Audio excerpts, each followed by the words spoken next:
Sesawi Yesu channel yang renungan harian, inspirasi kehidupan, dan portal Bedemana Kristiani.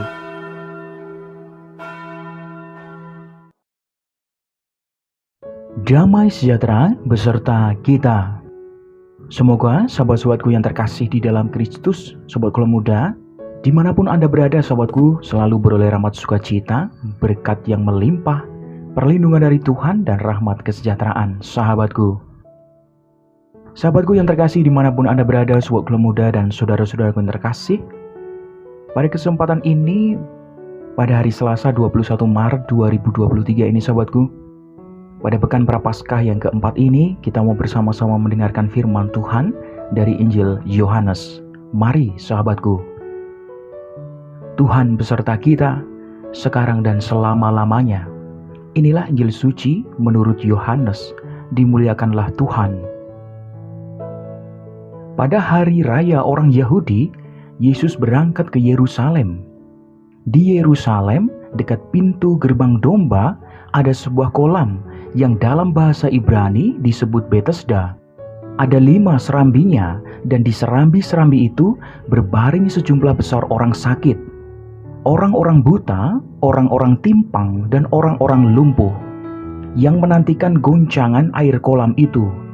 Di situ ada seorang yang sudah 38 tahun lamanya sakit. Ketika Yesus melihat orang itu berbaring di situ, dan karena ia tahu bahwa ia telah lama dalam keadaan itu, berkatalah ia kepadanya, "Maukah engkau sembuh?" Jawab orang sakit itu kepadanya, "Tuhan, tidak ada orang yang menurunkan aku ke dalam kolam itu apabila airnya mulai goncang. Dan sementara aku menuju ke kolam itu, orang lain sudah turun mendahului aku." Kata Yesus kepadanya, "Bangunlah, angkatlah tilammu dan berjalanlah." Dan pada saat itu juga sembuhlah orang itu, lalu ia mengangkat tilamnya dan berjalan. Tetapi hari itu hari Sabat, karena itu orang-orang Yahudi berkata kepada orang yang baru sembuh itu, "Hari ini hari Sabat, dan tidak boleh engkau memikul tilammu."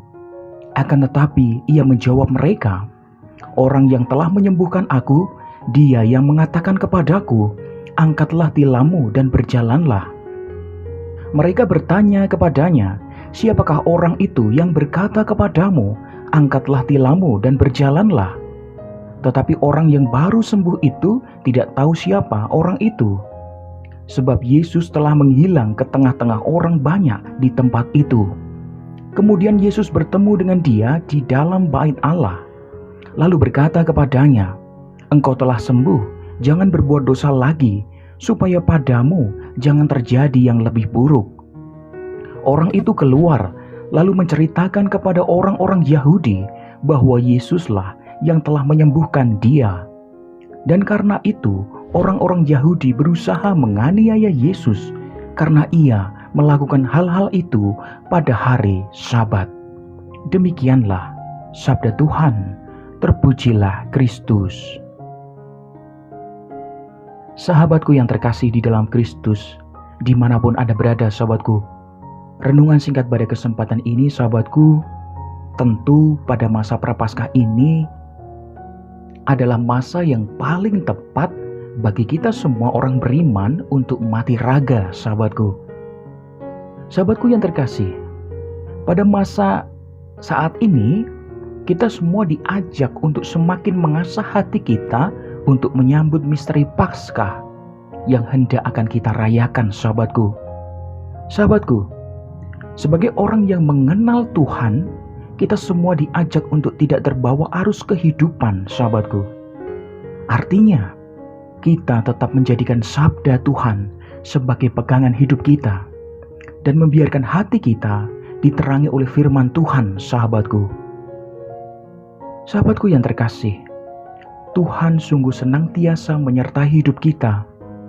Tinggal bagaimana kita semua tetap membuka hati untuk melihat kebenaran itu sahabatku. Sahabatku dimanapun Anda berada, sahabat muda, lantas menjadi pertanyaan sahabatku, maukah kita semua sembuh?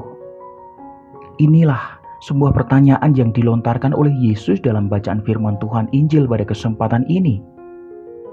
Sungguh sahabatku, pertanyaan ini mengajak kita semua untuk semakin merenungkan bahwa banyak dari kita yang mau sembuh. Hanya kita menunggu orang lain menolong kita, sahabatku. Sahabatku yang terkasih, kita tahu bagaimana kita sembuh. Hanya kita kadang-kadang malas untuk mencari kesembuhan itu. Sahabatku yang terkasih, Tuhan sebenarnya tidak membiarkan kita tinggal dalam kesusahan. Asalkan sahabatku, kita semua mau disembuhkan dan dipulihkan, sahabatku. Menjadi pertanyaan selanjutnya, sahabatku, apakah kita mau sembuh dan bertobat?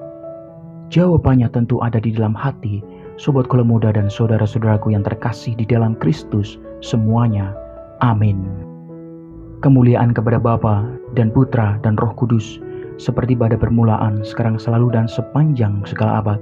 Terpujilah nama Yesus, Maria dan Santo Yosef, sekarang dan selama-lamanya. Amin.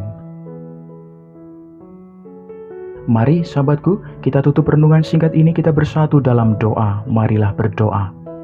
Dalam nama Bapa dan Putra dan Roh Kudus. Amin. Ya Tuhan, kami mau sembuh dari kelumpuhan hati kami. Bukalah hati kami untuk menyambut rahmat kesembuhan dari-Mu Tuhan. Pakailah hidup kami menjadi berkat bagi banyak orang. Biarlah yang terjadi dalam hidup kami ya Tuhan, terjadi seturut kehendak-Mu. Amin. Kemuliaan kepada Bapa dan Putra dan Roh Kudus, seperti pada permulaan, sekarang selalu dan sepanjang segala abad. Terpujilah nama Yesus, Maria dan Santo Yosef, sekarang dan selama-lamanya. Amin. Dalam nama Bapa dan Putra dan Roh Kudus. Amin. Sahabatku yang terkasih dimanapun Anda berada, terima kasih banyak sahabatku, kita boleh bersama-sama mendengarkan firman Tuhan pada kesempatan ini. Sebarkan video ini supaya banyak orang semakin terima berkat dan terima rahmat sukacita. Banyak orang dipulihkan, banyak orang disembuhkan, sahabatku. Hidup kita penuh berkat, hidup kita penuh sukacita, hidup kita penuh kesejahteraan, hidup kita penuh perlindungan. Yang gelap diberikan terang, yang buntu diberikan jalan. Sampai jumpa di renungan harian episode selanjutnya. See you later. Bye-bye. Berkah dalam, Tuhan memberkati.